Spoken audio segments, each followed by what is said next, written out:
Hello and welcome from the Authors Guild and Authors Guild Foundation. We're happy to be back for a new Money Matters talk with our host, Erin Lowry.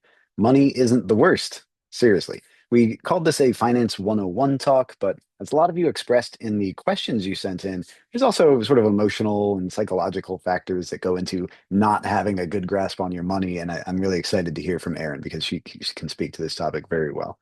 So thank you for those questions you sent in.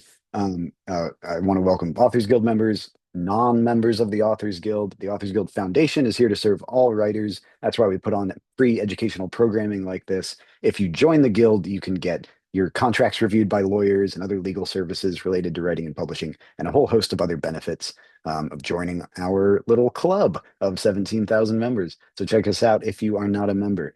With that, I'll say you've got the Q&A box here in Zoom. You can post questions and we'll get to those toward the end of the hour or maybe in real time if we can. Erin's pretty good at that.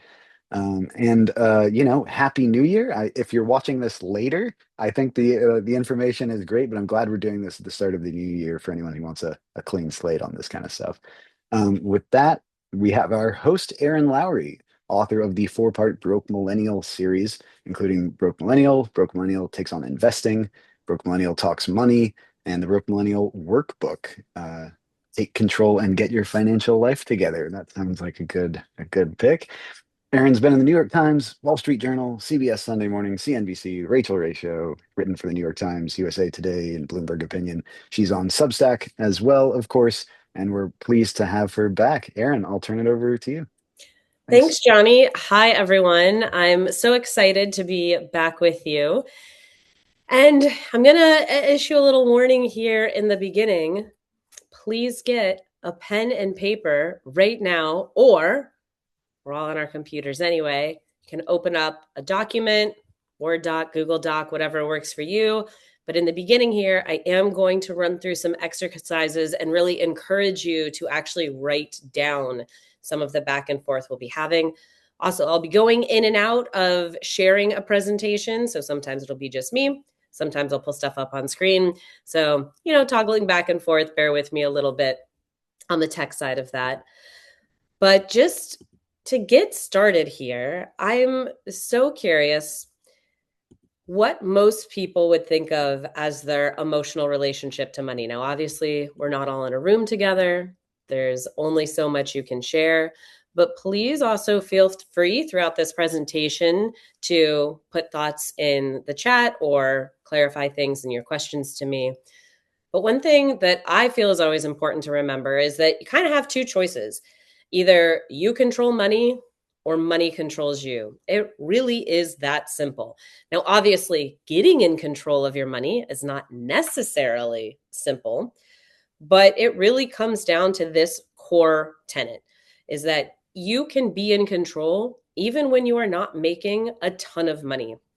There have certainly been phases of my life, especially when I was first starting out, that I made very little money, but I still felt an element of control because I had savings goals, I had a spending plan, aka a budget, and I lived within my very meager means.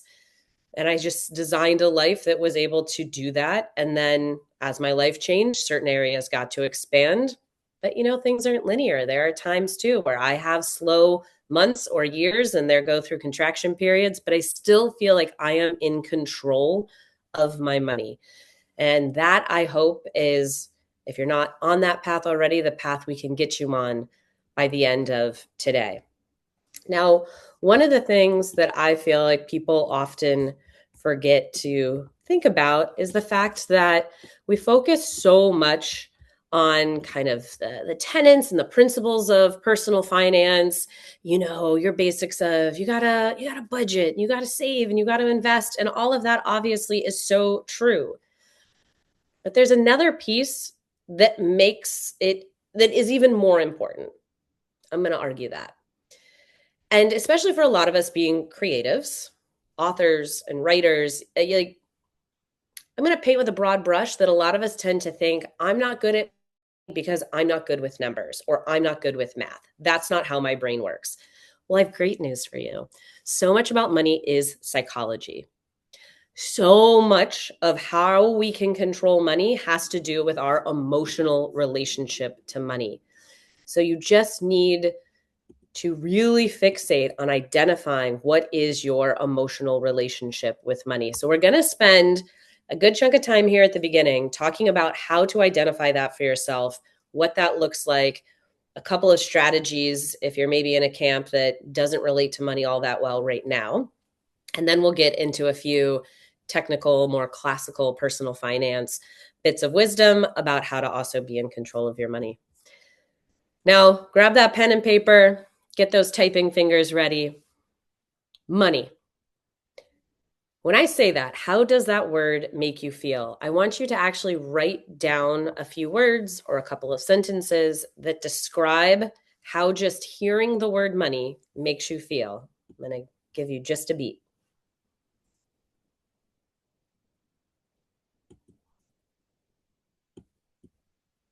And if anybody wants to drop it in a chat or in the Q&A so that we can see it, please feel free. Again, if we were in a room together, I would love to call on people and be able to ask for those who are interested in sharing. For me, when I think about money, I think about, spoiler for later, it being a tool, something that I can use, something that can make my life easier, but something that needs to be never centered as a goal, that it's just kind of a byproduct of other things that I do. And I think that that's really important. Nervous, uneasy, tense gives me a sense of opportunity. Thanks for those of you who dropped it in. Access, empowerment, race, and unattainable. All of these are such common words to hear. And so hopefully by the end of today, especially those that feel a little uneasy or tense or anxious, we're going to try to work through a lot of that. All right, we're going to do one more exercise right now. I'm going to share the screen just so it's a little easier for when I rattle off a lot of things. Also, feel free, of course, anytime I share the screen, there will be some that come up later that I want you to be able to kind of journal for yourself later. Feel free to screenshot, take a picture with your phone, whatever you need to do, just so you have access later. But what would you do with surprise money? And what I mean by that is you got a bonus or a tip from a client, a larger than expected royalty check, a tax refund, any cash that you came upon that you didn't plan to have. What would you do with that money? If it were $50, if it were $100, $500, $1,000. Just take a minute to, at the very least, reflect on that, but even better, write it down.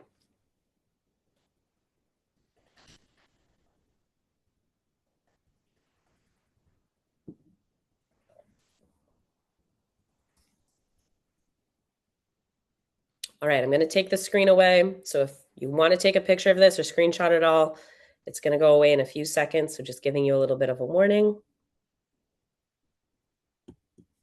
All right. So when you're thinking about that, I am curious, when you're answering that question, were you honest with yourself? Is that actually what you would do? Or were you maybe being the idealized version of yourself? And it's totally okay if the answer is the latter, because it can be really painful to admit certain truths and to actually physically write them down. But the only way to move forward and take control of your finances is to be very honest with yourself, especially about your psychological blocks around money. So if you look at those answers and think that's the person that I would like to be if I received surprise money, but it's not the person that realistically I have been, all right, well, now you have a bit of a goal about where to be heading. All right. So identifying your emotional relationship with money. Again, I'm going to share the screen because I want to walk through a few different scenarios and have people have the ability to read them, not just hear me talking to you about them. But we're going to walk through a couple of different scenarios that could explain your relationship to money as an adult. Before I get into all of these, I do want to point out that you're going to be seeing a lot of like mom and dad, parents, because our emotional relationship to money starts to get coded at around 6 to 12 years old. That's really the sweet spot for when people start to develop an emotional, psychological relationship to money, which means that whoever our caregivers were the people that were giving us the blueprint for how we behave now. Now, as you'll see as we go through these scenarios, there's a few different ways that you could have ended up reacting based on what you witnessed growing up. I do believe parents are all trying to do the best that they can with the information they have at the time. Some parents have an inclination to protect kids in a certain way that still might not have turned out great. Some parents overshare in a way that might not have turned out great. But for those who are also currently parents and have kids who are in that age range, it is really important to be thinking that the behaviors that you're modeling, the things that you're saying, but especially the things you're doing around money, that is what is impacting your child's future relationship with money. So if you don't like your relationship, figure out what you can do to also offset that possible relationship for your child. So in scenario one, mom and dad constantly argued about money, which left you with a tendency to avoid the topic as much as possible in your own life. Or you may be really focused on taking back control in order to avoid repeating the mistakes of your parents. Another very common one is that you are scolded for asking about money, which made you believe that money is taboo. And even today, as a full-blown adult, you feel really uncomfortable anytime anybody wants to talk to you about money. It's not supposed to be discussed. It's an uncomfortable topic, and you feel that in your bones. Another option is that your parents were frugal or even cheap, because there is a difference. And it made you either want to spend lavishly or it makes you really anxious about spending money. One thing I find incredibly important to point out about this particular scenario is that you can see this play out even with people who grew up with a very comfortable financial situation. So maybe their parents had really well-paying jobs or even inherited, and they had a good amount of money. And so all needs were met. It was financially a very safe environment. But for whatever reason, if the parent had an emotional relationship to money, a kind of financial blueprint that made them anxious and stressed about finances, and they were overly frugal, even though all the other messaging is saying, you're financially fine, that easily can get passed on to the next generation. This is very common. I think people sometimes who had parents or grandparents that lived through the Depression and seeing the tendencies that they had all these decades later and how sometimes those tendencies got passed down to their children, so parents of the subsequent generation, and the scarcity mentality can just go on and on and on and on and on because there's this feeling of, oh, it can all get taken away, it can all go away. And then there's also you assumed everything was okay until it wasn't because your family was living at or above their means. And this is an incredibly common scenario, especially in the United States, where we have so few social safety nets, where you could be one big medical incident or a job loss away from everything turning upside down. And if there is not a healthy savings account and or family members who can provide some sort of support, people can go from being very comfortable, thinking that everything is fine, to all of a sudden being in a very precarious situation. Now, obviously, there can be more than just these scenarios, and there are plenty of ways that these scenarios all interact with each other. And you might have heard some of those and felt like, oh, I'm this, and I'm this, and I'm this. Or maybe none of them spoke to you, in which case you might have an excellent relationship to money already. But if we went through those and you're thinking, yeah, I don't know, that doesn't really resonate with me, I have another exercise for you. Now, I'm going to share a bunch of questions, and this I would really encourage people to either take photos with your phone or screenshot as we're going through, because we simply don't have the time on this webinar for me to pause long enough for you to be able to thoroughly answer each one. But I'm going to pose quite a few questions that can help you try to figure out why you might have some of these psychological blocks, especially if you've, never really wanted to ruminate on it before, because this is, frankly, an uncomfortable thing to be thinking about. All right. So the first one is, what's my first memory of money And how does that memory make me feel? One of my very first memories of money, I was about 7 or 8 years old, and I really wanted to buy a Nerf gun Super Soaker, that water gun. And my parents were very big on, if you want to buy something, you have to figure out how to earn the money. And my, earning potential at that age was pretty limited. And my mom was going to have a yard sale. So I asked if I could sell Krispy Kreme donuts at my mom's yard sale. My dad offered, and by offered, I asked, like Shark Tank style as a child, if he would go and buy the donuts for me so I could sell them. Again, I was like 8 years old. And he did, sold out. And then he came over and explained net profit by taking the money that he had used to buy the donuts and making me pay my little sister, who at the time was like 4 and did not help me very much. But it was a moment where I felt initially so empowered because I'd figured out how to earn money and I was going to be able to go buy this thing that I wanted. And then I also realized, oh, I don't totally understand how money works, because now all of a sudden I'm getting this lesson in net profit, and like 30% of my profit just left. It probably wasn't really that high, but that's what it felt like. How did my parents talk about money when I was a kid?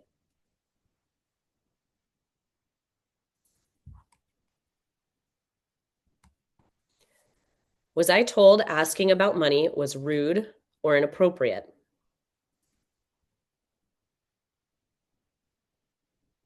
Okay, I'm going to switch to some more questions in about 5 seconds. So take a photo or screenshot if you want to be able to work on these later.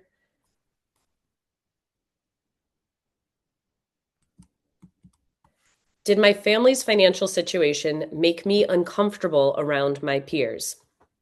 And notably, this can cut in either direction. It can be because you had more and you started to recognize that than people that you were around or family members that you were around.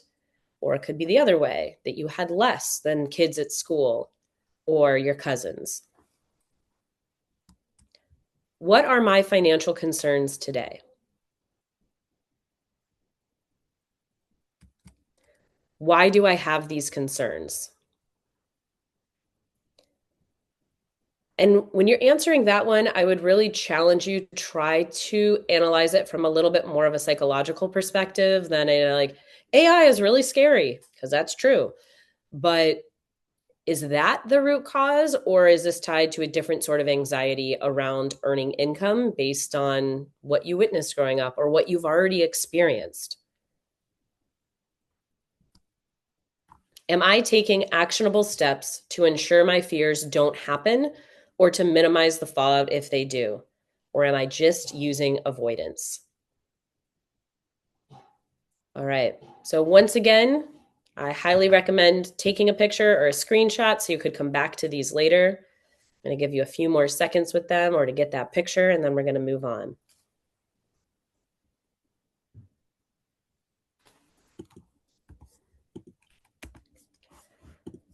All right. The other thing that is incredibly important to consider when you're analyzing your psychological relationship to money is to watch out for self-sabotage. This is especially important for people who grew up in any level of financial chaos, particularly if there was maybe like a little bit of whiplash around, we had a lot of money for a period of time, and then all of a sudden we would have no money for a period of time. And then we would take these lavish vacations, and then all of a sudden there was stress about paying the bills. That's an extreme version. But if there was just a lot of anxiety and concern and any form of back and forth that you are experiencing, especially as a child, around finances, what we grow up around is normal. And for some people, not everyone, what that can lead to is feeling like this sort of instability and the stress and these anxious feelings, that's actually my comfort zone because it's what I knew. It's what I grew up around. So as an adult, now that I am in control, there might be a tendency to self-sabotage. For some people, it's, oh, actually, discomfort is my comfort zone. And once I get my feet underneath me financially, I'm going to do something to sabotage it. I'm going to overspend. I'm going to engage in some sort of behavior that puts my finances at risk. There are people in my life that I personally know who behave like this. They will do all of the things to have a good debt repayment plan, get debt free, build up that emergency savings. And then about 6 months later, they'll book a really lavish trip that'll drain their savings, or they'll go on a big spending spree, or they'll invest in perhaps a slightly reckless way into something, either on a personal front or even a professional front, that just puts them back into a financially precarious situation because returning to that financial instability feels good to them on a subconscious level.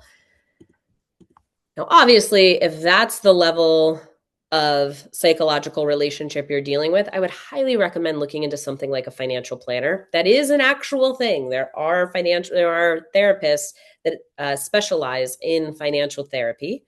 So if this is a huge block for you and a big struggle, it could be worth exploring. There are also ways that you can maybe try to set up systems to, in a way, protect yourself from yourself. So a few simple examples of this would be something like, if you're somebody who has a tendency to keep skimming little bits and little bits and little bits out of your savings account, well, how about you keep your checking account and the bulk of your savings at two entirely different banks? You do not carry around a debit card that has any sort of access to that savings account, which you shouldn't have one anyway, but your savings is at an entirely different bank. So when you log in to check your checking account, you are not tempted to just, top off your checking, move a little bit, move a little bit. I don't want to say out of sight, out of mind, because that also shouldn't be the way that you're operating financially, but it is a way to just know that it's going to take a couple days to move the money over. Gives you some time to think before you do that little move over transaction, so it doesn't solve an immediate, I want this now, I'm going to move this money now situation. And speaking of that, if you are somebody who has a tendency to spend quickly, reduce the number of credit cards you carry around, maybe just carry around one. And that includes, whatever is in your digital wallet on your phone. Do not have autofill for any of your financial information, or your credit cards, or your debit cards saved in your computer in a way that when you get to checkout, it just auto populates and then click, you're done. You want to be able to add any friction that you can between you and the checkout process. And even if that friction is as simple as, oh, I'm going to have to get up and go get my wallet to fill out the information. Maybe I'll just go do it later. And that classic of, put stuff in a cart and wait 24 hours. Like, sure, that's great in theory. It's a little harder to do. If you can actually just put a barrier between, it's a little bit harder to check out now because that information is not stored in my computer and I have to go actually find my card, you'd be surprised how often that can just do a little something for you. So I'll give you these examples because I don't know what specifically would work for you to set up a system to protect yourself from yourself, but really thinking around what are just little tweaks that I can make to how I'm behaving with money to better improve what my actual goals are. All right. The ideal relationship with money is neutral to positive. Neutral is one of the best ways you can have a relationship with money. You see it as a tool. It doesn't cause you angst or anxiety, and it also is not your primary motivation for doing things, nor is it the foundation of your happiness. It just is.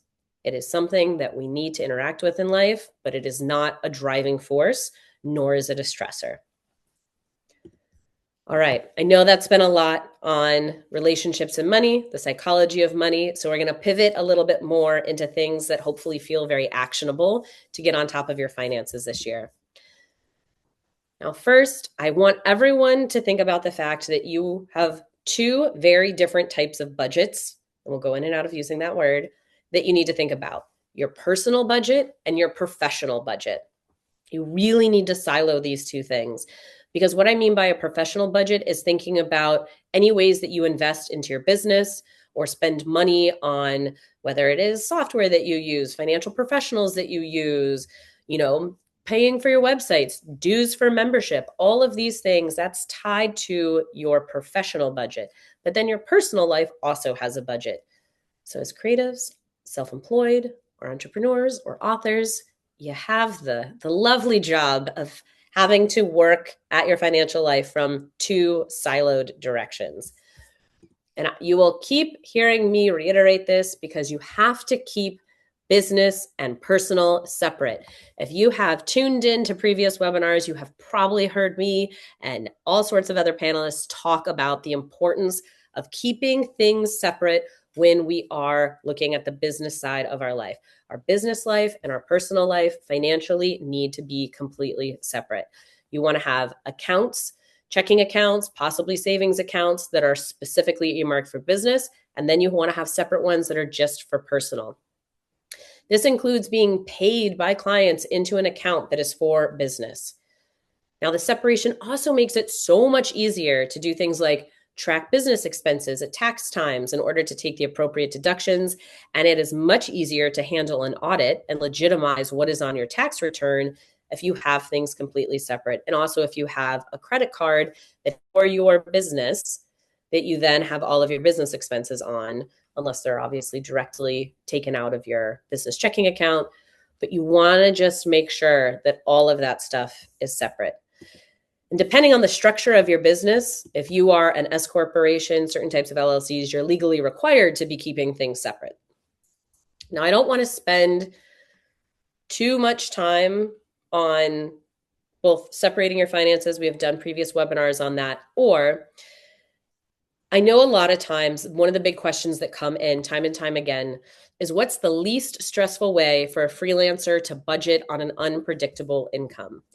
And the answer is to pay yourself a salary.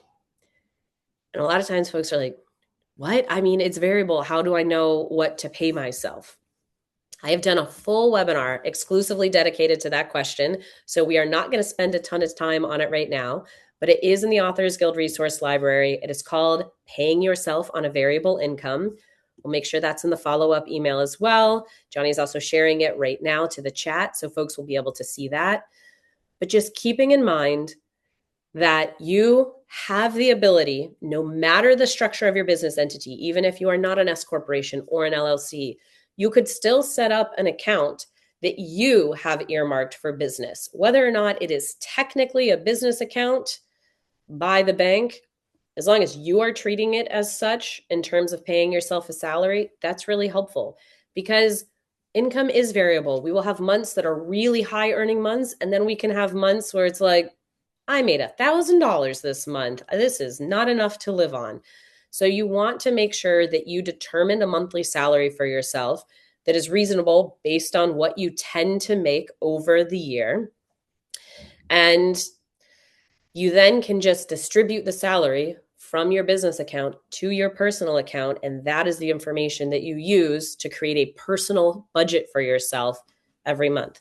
Now, obviously, this is not 100% foolproof, especially if you go through a very sustained downturn. If you go through a year or more with making very, very little money, your business account will probably run extremely low on funds, and you'll probably have to change how much you're paying yourself in a salary. But just know that you have the ability to determine for yourself, okay, based on how much on average I earn in a year, I am able to pay myself X amount every single month. Again, paying yourself a salary on a variable income goes into a lot of details about how to actually set this up and do this. I don't want to spend too much time focused on it right now because we have a lot more to get through. And that also includes reframing the dreaded B word. And by that, I mean budget. Budgets are not about restriction. Budgets are about controlling your money so that you get to prioritize what you value. It is such a hated word that we can also use a different word. You can think of it as a spending plan, because at the end of the day, that really is also what a budget is. So I'm going to share the screen again to just quickly go through a couple of different types of budgets. The first one is I would just call like a DIY spending plan, but the other ones I'm only going to go over briefly because there is so much information online about them. You can do a little research after if one of them sounds appealing to you. But a do-it-yourself spending plan, first you have to understand your cash flow. How much money is coming in and how much money is going out each month. That is the simple formula for cash flow. And what remains is what is technically known as your discretionary income, but AKA the amount that you can spend in a month. Now, personally, when I think about cash flow, I like to think about that money going out is also things like putting money into my retirement accounts, putting money towards other investments, putting money into savings. So anything that remains after I've paid my taxes, I've invested, I've saved, I've paid all my bills, that number that remains is okay, this is what I get to spend in a month. This is what I'm working with on some of the more fun things, but also maybe some of the variable things like your groceries. Then you set guidelines for the week or the month. So just really clear, cut and dry. Let's say that your discretionary income amount is $1,000. So after you've put money towards everything else, you're like, all right, I have $1,000 that I can spend in the month. And you could break it down even further and say I have $250 a week that I can spend on groceries, any sort of variable things, whether it's household goods, beauty products, treatments, anything like that, as well as fun. Or you can just be like, I have $1,000 in a month and it's going to get spent when it gets spent. And when it's gone, it's gone. The other trick of this is to pay your credit cards in full monthly in order to stay on top of things. A couple of little tricks here that you could try to do. One, if you're someone who tends to be surprised by how much money is on your credit card at the end of the month, because you're like, I just don't remember spending that much, because those little things unfortunately do add up. One thing you can do is almost every credit card, I would say all, but I'll hedge it and say almost all, will send you either texts or emails about your balance.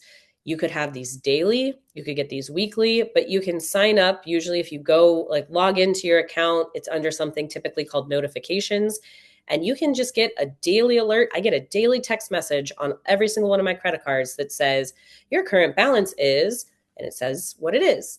So that way I'm never surprised when I log in, especially if I wait till the end of the month, by how much I have spent. The other thing you can do is to pay off your credit cards every week so that your checking account is actually reflective of how much you have left to spend in the month. I'm not going to get into some nitty-gritty right now about credit scores. If people have questions at the end, we can get into it. But I will say the priority right now should be trying to pay off your credit card in full each month and not overspending. And if paying your credit card off weekly helps you achieve that goal, great. Now, a few what I would call traditional budgets, because they're the kind that we talk about a lot, include percentage budgeting. So that's 50, 30, 20. You see this a lot. 50% goes towards needs. You're talking about basic needs that you have, your bills, housing, transportation, food, etc. 30% towards wants, and 20% towards savings. This is really ideal percentages is what I would call them, but they are flexible to a point. If you live in a really high cost of living area and you're like, I'm going to be honest, based on housing costs, my needs are definitely going to be more towards 60 to 70% of my income right now. You want to make sure that not all of that is just coming from savings. Some of that comes from the wants percentage too. So it's not, 70% needs to be needs. So we're going to do 70% needs, 30% wants. I'll save someday when I can.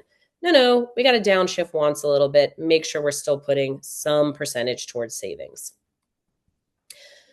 The zero sum budget, I personally use this one. The concept is very simple. Every dollar gets a job. So every single time a paycheck, your salary comes in, or the salary you've determined for yourself, you have this little grid that says this goes here, this goes here. I'm putting $100 into this savings account, and I'm putting this amount of money towards my mortgage or my rent, and I'm putting this amount of money towards my car. Every dollar gets a job. And the theory being that you zero out your paycheck every single month in a way that you also want to be using last month's income to pay for, you want to get a month ahead. So using last month's income to pay for this month's expenses. That's slightly more complicated, nuanced thing to explain. So I would encourage you, if you're interested in this, to research it. It's actually really great for freelancers and people who live on variable income, who maybe are currently not working on a salary that they've created for themselves. There is software called You Need a Budget, also known as YNAB, Y-N-A-B, that a lot of people love. It is quite technical and a little bit tedious when you're first getting started, But for people who really want kind of a budgeting app or budgeting software, that is one that a lot of folks like. There are other apps out there. There's one called Monarch. There's one called Copilot, things where you can connect a bunch of different, your cards, your bank accounts, all of that. Do your due diligence to make sure any of these apps are safe and that you're comfortable with terms and conditions, but it can provide a good holistic view of your full situation. The other thing too, in terms of budgeting, we have done a webinar previously called Yes, You Can Budget as a Writer. Again, you can find that in the resource library. It is called Yes, You Can Budget as a Writer. All right, I'm going to come back to the screen for a little bit. And one final thing I would really recommend doing if you're trying to get really technical on taking control is do a spending challenge. I like to call this the track every penny. So I would challenge you to do this for 2 weeks. For 2 weeks, every single time you make a purchase, doesn't matter what it is, every single time you make a purchase, more for our personal life than for our professional life, but you can do it for both. Always good to audit business expenses. I want you to write down the purchase to the penny, and I want you to include what you purchased and then how much it cost. You can bring a little notebook, you can do a note in your phone, you can create a little grid, whatever works for you. But I would encourage you to also note how you were emotionally feeling when you made the purchase. So if it was today, like January 14th, 2026, purchase, the item was a book for $17, and I was feeling stressed and tired. When you look back after 2 weeks or maybe a month, I want you to try to identify patterns in how you're spending, because you should see, again, tying back to the psychology of money, are you wasting money in a particular way? Is there a certain emotional response trigger for you to go spend? So every time you get stressed, are you buying a particular thing that maybe isn't actually of value to you? My favorite example of this, I had a roommate many years ago who was looking to try to save some more money, revamp a little of her financial life. I suggested doing this, the tracking every penny. She didn't even need to go a full week on it before she realized that every day she would leave her office, she would go down to the Starbucks at the base, like a little bit outside of the base of her building, and she would go in and buy a bottle of water. I'm never coming for someone's latte. As somebody who loves to go to a coffee shop and get a latte, I'm not out here telling you not to have a latte. But it needs to be mindful consumption if you're going to be doing it. And she was mindlessly just going to buy a bottle of water because she just wanted to get out of her office and felt like she had to justify leaving. And she realized that she was spending about $15 a week on bottled water that she didn't need. And instead, she was like, you know what? I'm just going to go for a 15-minute walk every day around this time when I get antsy and just need to go outside. So that was a way that she just nixed one small, I would say kind of like leak in her budget and was able to reallocate about $60 a month towards something else that she wanted. Now, it's not always that simple, but being able to look for patterns and recurring expenses that you didn't even realize you were doing, or you didn't realize how much it was actually costing, can be really helpful. Now, let's talk quickly about picking the right financial products, because a lot of times people will just stick with the bank that their parents used or that was like the bank branch on their block when they first started. So you should be doing a routine evaluation of your financial products in order to find the best options. I will also just quickly say again, business accounts versus personal accounts. Legally, you might need to have a business bank account. So you do have fewer options when setting up those accounts. Typically, it needs to be at a traditional brick and mortar bank, like this is not endorsement or suggestion, just names that you would know, like a Chase or a Bank of America. These banks that have actual business bank accounts. In order to set those up, you usually need to be like an LLC or an S corporation. You need to have certain articles filed. You have to go through a whole process, but then it will be a technical business account.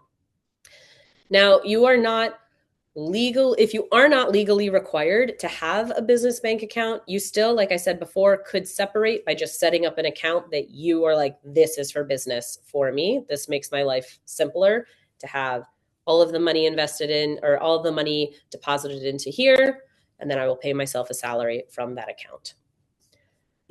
But when it comes to personal banking, which is what we're focused on a little bit more here, I really want to make sure that you are banking somewhere where you are paying low to no fees. And if they're low, I really would like you to be paying no fees for your financial products, especially your checking account and your savings account, because so many people, because they don't realize there are other options out there, are at banks that charge them things like a monthly maintenance fee. So you might be paying $12 a month unless you jump through hoops, like having a certain amount deposited every month or having a minimum daily balance of $5,000 or something that's just kind of ridiculous. There are plenty of banks out there or credit unions that offer things like no ATM fees and would also even reimburse you if you went to a bank's ATM that you weren't a customer of. So my bank, if I go to a different bank's ATM and that bank says, I'm sorry, I'm going to charge you $4 for trying to take money out here when you're not a customer, my bank's like, don't worry, I'll give you the $4 back. There could also be lower to no overdraft fees and real overdraft protection. So you're not going to get charged money for them automatically moving money out of your savings into your checking to cover an overdraft. And then things like no minimums and no monthly maintenance fees on your account. It can be a bit harder to find fee-free business accounts without having to jump through hoops. I know for my business checking account, I think I have to have like a minimum daily balance of $10,000 or have a certain amount direct deposited every single month. So those can be quite high thresholds to reach in order to not have to pay something like a $15 monthly fee. Now also, and I'm going to come back, I'm going to share my screen again so that you can see the numbers here. The other thing, if you take one thing and one thing only from this section, let it be use a high yield savings account, please. One of the quickest and most effective action items that you can take today is to make sure that your money that you have in savings is in a high yield savings account. So a lot of well-known brick and mortar banks offer atrociously low rates on their savings accounts. This is more commonly referred to as annual percentage yield, or APY. And we are talking like 0.01% to 0.05% level low. You could find rates in high yield savings accounts that are around 3.3% to 3.7% APY. So to clarify, the difference is if you have $10,000 in savings and that's at 3.3%, that's $330 that you've earned in interest in 1 year. And if that is sitting in a savings account that's giving you 0.01%, you got $1. So I am not suggesting that this move is going to by any means make you rich. But first of all, I feel like it's a certain level of respect for your bank to actually pay you a decent interest rate or a decent APY. The other thing is like $330, you could do some meaningful things with $330 compared to $1 for something as low level for you is just moving your money into a high yield savings account. Well, a lot of times people ask, where do these exist? Internet-only banks. These are the ones that are more likely to offer the higher interest rates because they are banks that are not paying the hefty cost of having brick and mortars. So Ally, Capital One 360. Capital One 360 does have some brick and mortars depending on where you live. So if that's important to you. Investment firms also tend to offer competitive savings rates like Fidelity's cash management account or Marcus by Goldman Sachs. If you are going to switch banks, always, always, always do your due diligence before switching or opening a new account. Personally, I like to take customer service for a test drive. And by that, I mean, I give them a call or I use the online chat. Let me say, I always give customer service a call because I like to see how quickly I can speak to a real human and just kind of what the experience of speaking to a human is. So I feel like they're actually interested and willing to have a little bit of a conversation and explain something to me, or does it feel like they are just reading off of a script and not engaged at all? And the other thing you want to look for is FDIC insurance. That stands for Federal Deposit Insurance Corporation. So any bank that you use has got to have FDIC insurance. It just covers you up to $250,000 should your bank fail. You can pretty easily check if you scroll down to the bottom of a bank website, it'll show if they have FDIC insurance. You could research whether they do. Or if you are looking at a credit union, you want to make sure they have NCUA, which is National Credit Union Administration. It's the exact same concept, the same amount of money, $250,000. Investments, stocks, bonds, and crypto are not covered under this. This is specific to banking, so checking and savings accounts. All right, I know that we're kind of speeding through some things here as we are getting towards the end. I want to make sure I have enough time at the end, last 10 minutes, for some questions. But I also just want to talk quickly about picking the right financial professionals. It is so important, excuse me, it is so important to know that the term financial advisors and financial planners are largely unregulated terms. There's a little bit more regulation around financial advisors, but pretty much anyone could call themselves a financial planner with little to no credentials. Also, a lot of folks who are primed to sell you products like life insurance will call themselves a financial planner, where really they're more of an insurance salesman. One way that you could vet is to only look to work with what's known as a certified financial planner, a CFP. That is a regulated term. In order to be a CFP, you have to go through a certain round of education. You have to pass a test. There's a regulatory oversight board. So there are all these things that people have to do, including what is being known as a fiduciary. They are legally required to act in your best interest as a fiduciary. Not all financial planners adhere to the fiduciary rule. Some adhere to what's called the suitability standard, which just means I can't harm you. There's a big difference. If you want to keep a relationship with a financial planner really clean and simple, a fee-only certified financial planner, CFP, is the cleanest, easiest way, because then you know exactly how they're getting paid. You are handing them money and they are doing a service for you, as opposed to possibly earning money from commissions. You should always understand how anybody you are going to work with, especially as a financial advisor, planner, accountant, whatever, how does that person get paid? Because if it's ever off commissions, you need to be really clear on that and understand that, because sometimes the incentive might be to sell you a product or put a product in your investment portfolio or otherwise that gives them the best kickback, not because it's necessarily the best for you. So there's something to keep in mind. If you want to vet a potential financial planner, if you found somebody and you're like, well, how do I know if they're good? There is a website from FINRA, FINRA. FINRA is one of our regulatory bodies in the United States. They have a site called Broker Check, BROKER, check, Broker Check. So if you just Google FINRA Broker Check, it will show up. But it's a way you just put in a little bit of information about them, like their name, where they're practicing, especially if they have a common name, and it'll pull up everything about them. It'll say what their license is, what their credentials are they in good standing? Do they have any past disciplinary actions? I'm not saying this lightly or as a joke. If you want to try it and see how it works, you could put in the name Bernard Madoff. It'll show you what it looks like when somebody has broken a lot of the rules and what that comes back like. All right. And then also, if you're looking for a financial planner, the CFP board, so the regulatory board of certified financial planners, has letsmakeaplan.org. There's also another one called XY Planning. I just really recommend searching for one who works and has experience working with authors and or creatives. And don't worry, they are out there. And the same goes for CPAs and accountants. You should be working with somebody who has experience working with authors and with creatives. All right, final thing. When it comes to taking control of your money, goal setting should really be kind of the North Star of your financial planning. Goal setting determines everything. It determines, and when you're setting a goal, you want to be really specific, especially an amount of time.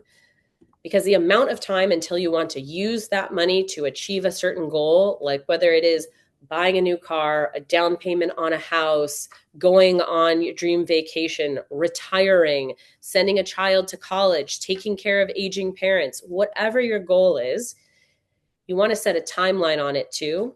Shorter goals are usually around 1 to 3 years away, medium 4 to 10, long-term 10 years plus. Those shorter term goals, you want that money in a high yield savings account. We're not investing that money. You don't want to put a lot of risk on that money. With a medium goal, If it's 4 to 5 years away, your prerogative about what you want to do. Maybe you want to invest a little of it, but not for very long before you want to be a little more conservative.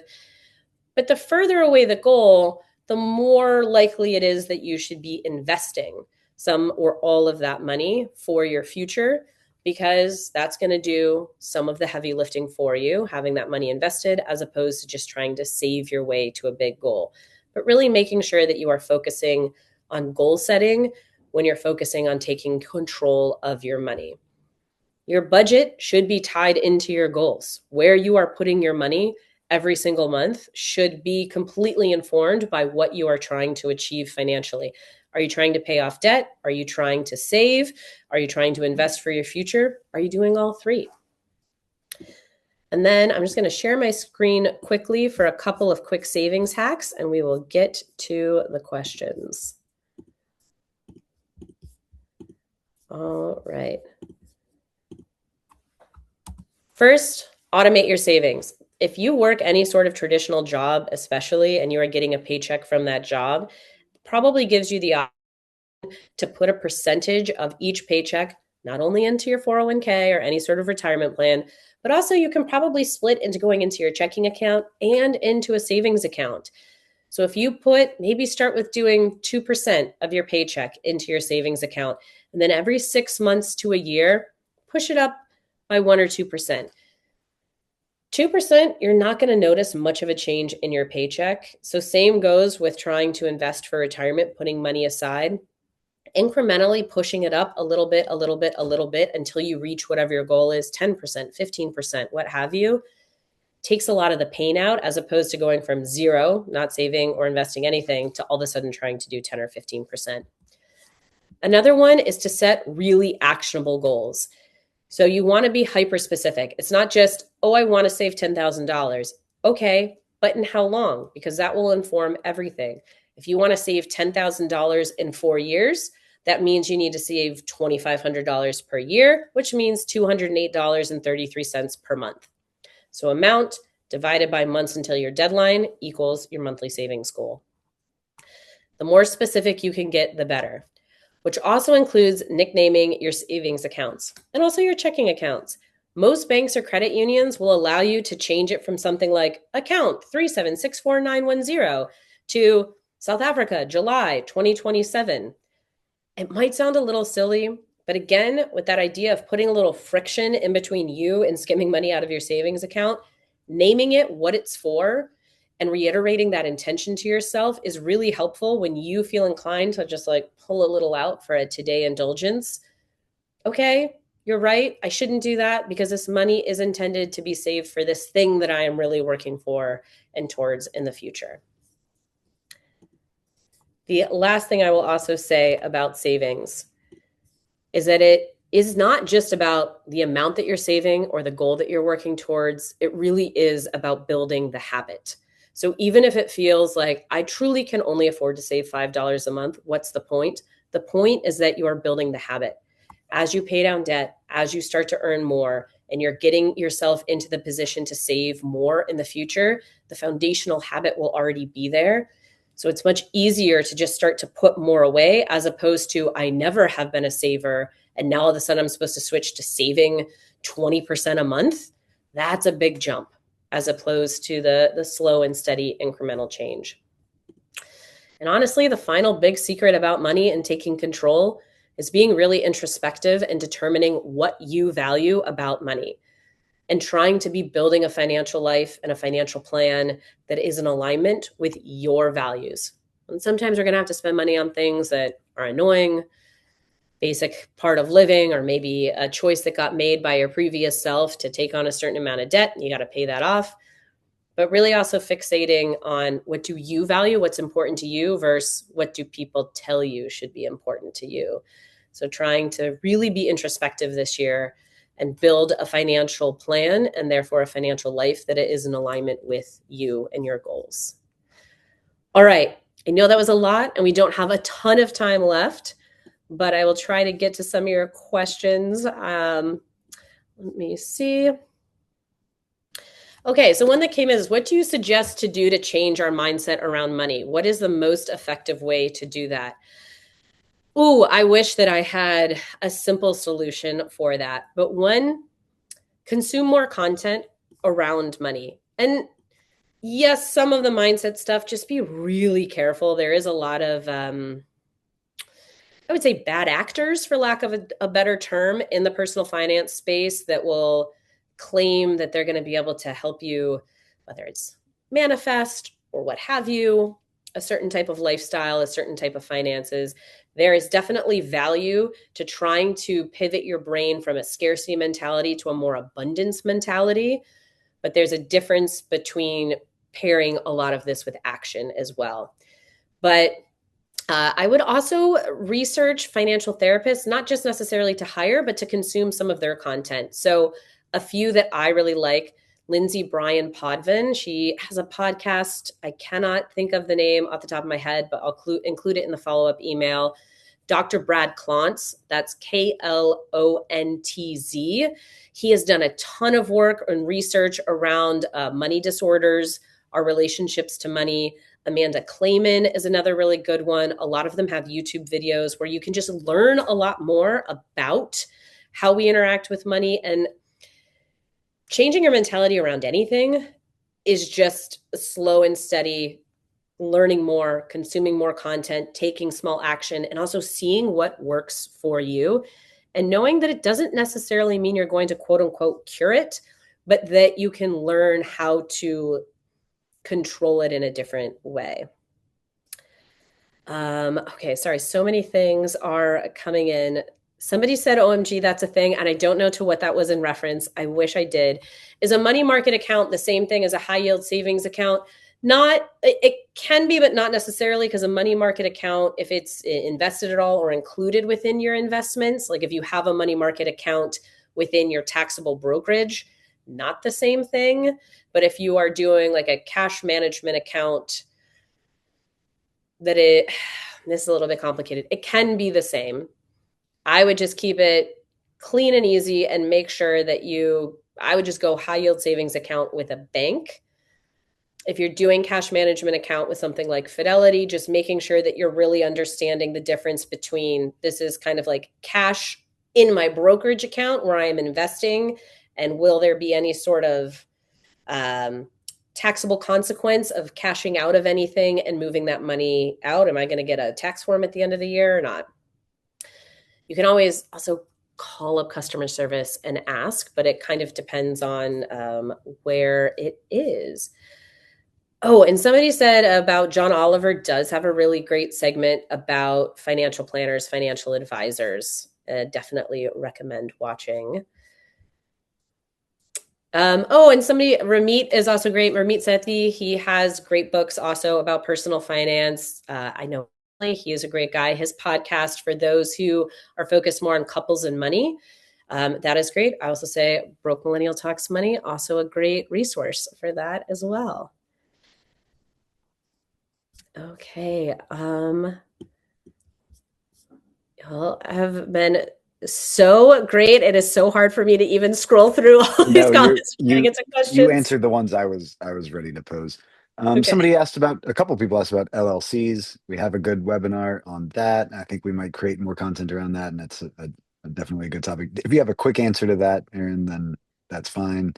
Well, I also say, Eric, thank you for clarifying. If it's through your credit union money market account, great. I will say a lot of credit unions don't tend to have as competitive of rates, but if you're wanting to bank with a credit union for all sorts of moral, ethical reasons, perfect. I just would love to see you getting more than 0.01% to 0.05%.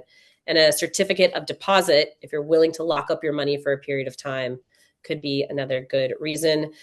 As far as LLCs and S corporations, I always defer to our previous webinar. It is very complicated. I cannot tell you in a quick blip whether or not it's the right thing for you. For some people, it's great, and for some people, it's simply unnecessary. It is complex. I recently learned that if you register the copyright to your book or to your work as the LLC, it changes the term of the copyright. Like it's the term we know is for humans.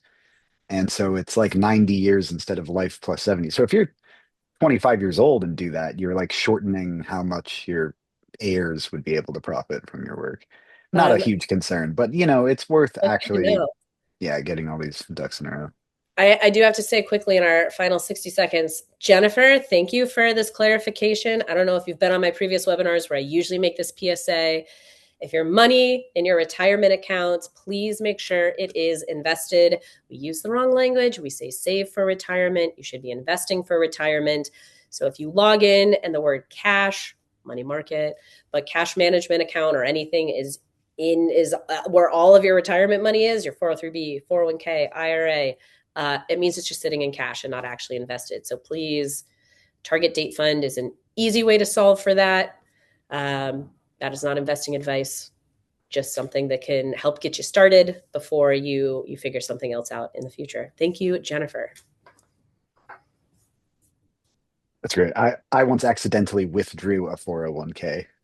So don't don't move Oh, fast and break things when it comes to these. Um, so thanks to everyone. Thanks, Aaron. I'm rounding up resources. We're going to email everyone who registered for this event with these helpful links and more, I'm sure.